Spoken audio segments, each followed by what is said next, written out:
Good morning everyone. চলো আজকে তোমাদের সাথে রাম মন্দিরের একটা সুন্দর জার্নি শেয়ার করছি। এইটা ছিল জানুয়ারি মাস, আমি গেছিলাম কিন্তু ভিডিওটা এডিট করতে পারিনি বলে এখন দিচ্ছি। এটা ছিল আমাদের বাসটা নো ডাউট ভীষণ লাক্সারিয়াস ছিল আর ভীষণই আরামদায়ক। আমি আর ভাই গেছিলাম।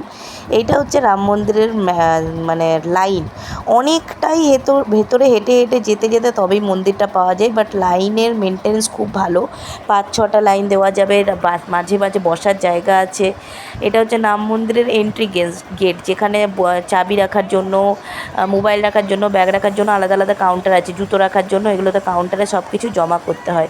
তবে আমার রাম মন্দিরের অভিজ্ঞতা হিসাবে আমি বলছি, ভেতরে তো ভিডিও করতে দেয়নি, ফোনটা এখানে আমাদের জমা হয়ে গেছে, তাই যতটুকু পেরেছি ভিডিওটা দিলাম। বিশ্বাস করো, জীবনে একবার রাম মন্দির যাওয়াটা খুব খুব দরকার।